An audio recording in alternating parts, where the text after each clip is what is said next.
ప్రయత్నం చేసిండ్రు ఇవాళ కేటీఆర్ గారు.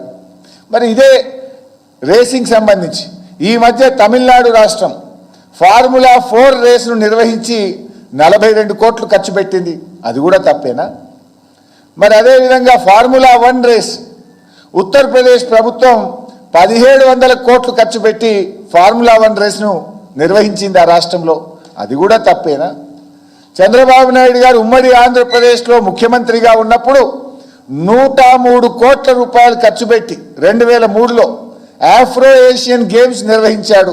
అది కూడా తప్పేనా? మీ కాంగ్రెస్ ప్రభుత్వం యూపీఏ కామన్వెల్త్ గేమ్స్ను 70,000 కోట్ల రూపాయలతో నిర్వహించారు. అదో పెద్ద కుంభకోణంగా తర్వాత అంతా కూడా తేలింది. అది కూడా తప్పేనా? మహారాష్ట్ర ముఖ్యమంత్రి గారు ఏమన్నారు? షిండే గారు మొన్నటిదాకున్న ముఖ్యమంత్రి గారు, అరే కేటీఆర్ గారు నువ్వు ఢిల్లీ తీసుకుపోయినావు, 4 ఏళ్ల దాకా నీ రాష్ట్రంలో హైదరాబాద్లో పెడుతున్నావు, ఇది మా ముంబైలో జరగాలి, మా రాష్ట్రానికి అవకాశం కావాలని అప్పటి ముఖ్యమంత్రి షిండే గారు మనను అభినందించాడు, మనతో పోటీ పడే ప్రయత్నం చేసినాడు.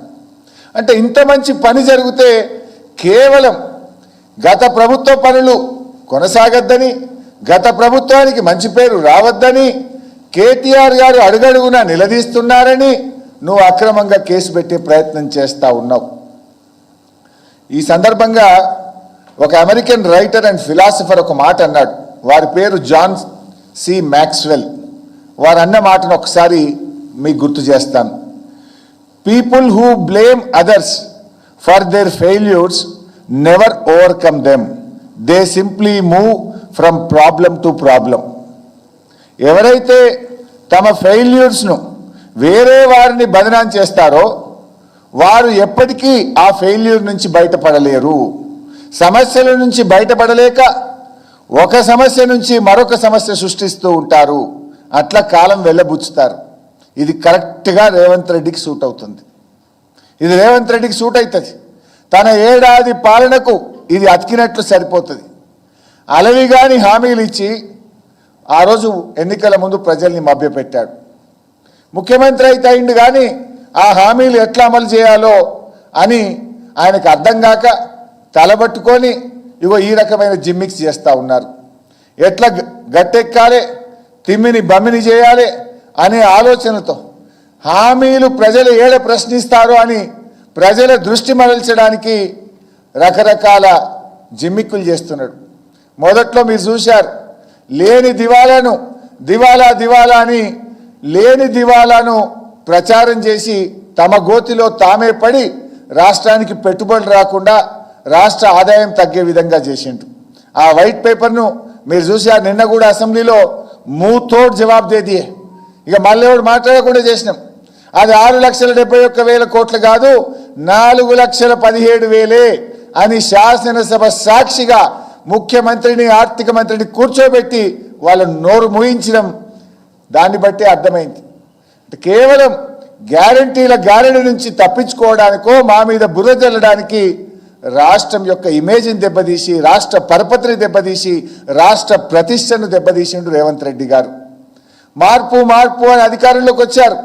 ఏడాది కాలంలో ఏం మార్పు వచ్చింది? Change is inevitable, growth is optional అని ఓ తత్వవేత్త అన్నాడు. కాంగ్రెస్ చేతికి అధికార మార్పిడి తప్ప ప్రజల జీవితాల్లో ఏం మార్పు రాలే. ఈ ప్రభుత్వం మీద గట్టిగా మాట్లాడితే చాలు కేసులు, ఇచ్చిన హామీలు ఏమైనాయి అని అడిగితే అరెస్టులు, రోడ్డెక్కి శాంతియుతంగా నిరసన చేసిన నిర్బంధాలు. ఏం చేసిండు మా కేటీఆర్ గారు? నీ అవినీతి బండారాన్ని సిస్టమేటిక్గా బయటపెట్టిండు. నీ స్కాములు, నీ స్కీములు అన్ని ఆధారాలతో సహా ఎప్పటికప్పుడు ప్రజల ముందు ఉంచిండు. నీతో సహా నీ బ్రదర్సు, నీ అల్లుడు, నీ బామ్మర్ది బాగోతాలను బయటపెట్టి నీకు నిద్రపోకుండా చేసిండు. ప్రజల భవిష్యత్తు గురించి కాదు, నీవు చెప్పే 4th సిటీ నీ 4 బ్రదర్స్ కోసం అని చెప్పి ప్రజలకు అర్థమయ్యేలా వివరించిండు. మూసీ బ్యూటిఫికేషన్ పేరిట నువ్వు చేయబోతున్న లూటిఫికేషన్ను బయటపెట్టిండు.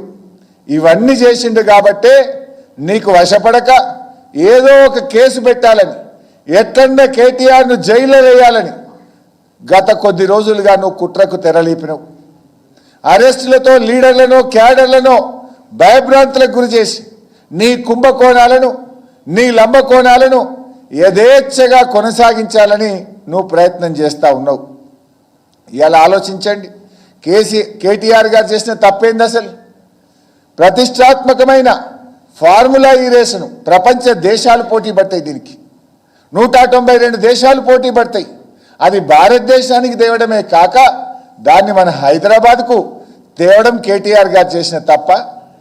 గ్లోబల్ సిటీగా ఉన్న హైదరాబాద్ను ఈవీ రంగంలో ఇన్వెస్ట్మెంట్కు డెస్టినేషన్ సెంటర్గా మార్చే ప్రయత్నం చేసిండు కేటీఆర్ గారు.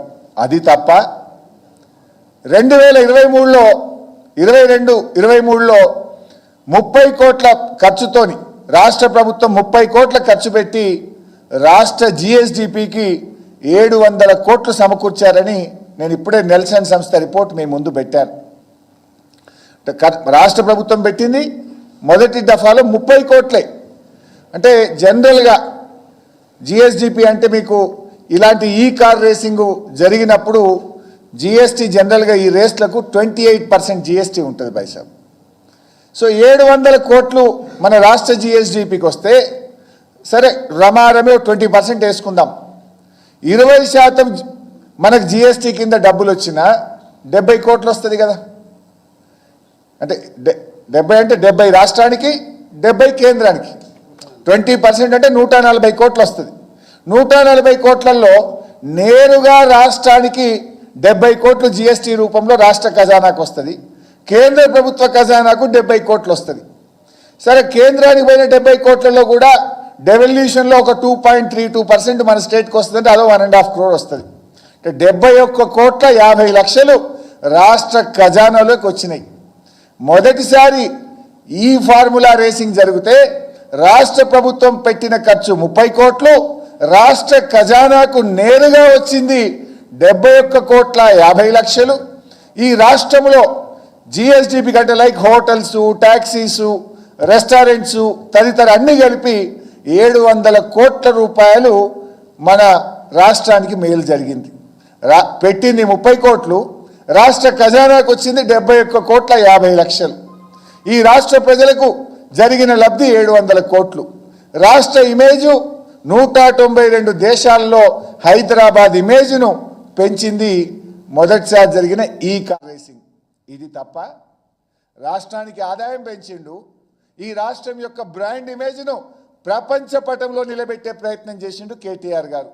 ఇది చేసినందుకు నువ్వు కేటీఆర్ని అరెస్ట్ చేస్తావా? ఏదో ఇందాక కూడా ఆయన మాట్లాడుతూ మాట అన్నాడు, ఎలక్షన్ కోడ్ వయలేషన్ ఉంది అని అన్నాడు. యాక్చువల్గా మొదటి ఇన్స్టాల్మెంట్ ఎప్పుడు ఇచ్చింది? అసలు ఫస్ట్ ఆఫ్ ఆల్ 2022-23లోనే అగ్రిమెంట్ అయింది. ఇది కొత్త అగ్రిమెంట్ కాదు, కొత్త నిర్ణయం కాదు. వచ్చే 4 ఏళ్ల పాటు హైదరాబాద్లో ఈ కార్ రేసింగ్ జరిగేటట్టు నిర్ణయం జరిగింది. ఏడాది అర్థం కిందనే అయింది ఫస్ట్ డెసిషన్. సెకండ్, మొదటి ఇన్స్టాల్మెంట్ ఎప్పుడు ఇచ్చారు? అక్టోబర్ 5, 2023 నాడు ఇచ్చారు.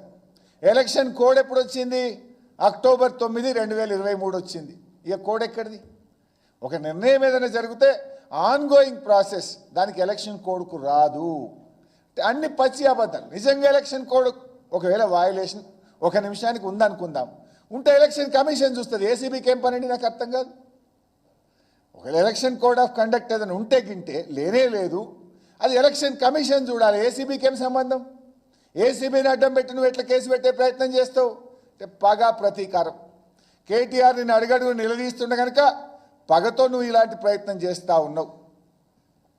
అంటే అసలు కరప్షనే లేని దగ్గర ఏసీబీ కేసు పెడుతుండు. ఇక్కడ ఇంకో జోక్ బైసాబ్, ఏసీబీ కేసులో A1గా కేటీఆర్, A2గా ఒక అధికారిని పెట్టినట్టున్నాడు. అసలు డబ్బులు పోయిన కంపెనీ పేరు ఎందుకు పెట్టలేదు? ఇలా కేటీఆర్కి అయితే సంబంధం లేదు. రాష్ట్ర ప్రభుత్వం హెచ్ఎండి అకౌంట్ నుంచి ఆ ఈ ఫార్ములా కంపెనీకి పోయింది. ఆ కంపెనీ మీద ఎందుకు కేసు పెట్టలేదని అడుగుతున్నా. అంటేనే అర్థమవుతుంది కదా, నీ లక్ష్యం కంపెనీ కాదు, నీ లక్ష్యం కేటీఆర్ని అరెస్ట్ చేసి కుట్రతోని జైల్లో పెట్టాలి. నువ్వు డబ్బులు ఏ అకౌంట్లకు పోయినాయి, దాని మీద ఎందుకు కేసు నమోదు చేయలేదు? ఇంకా జోక్ ఏంటంటే బైసాబ్, మొన్న సాయంత్రం 5 గంటలకేమో ఫిర్యాదు చేసిండ్రు. ఎవరు?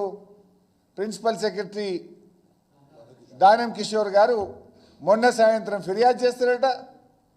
పొద్దుగాలటి వరకే ఏసీబీ కేసు అయిపోయింది, ఎఫ్ఐఆర్ అయిపోయింది. 24 గంటల కేసు అవుతుందా? ఒక ఫిర్యాదు వస్తే విచారణ జరగాలి, దాని వెనక ముందు అన్ని నిజానిజాలు తెలుసుకొని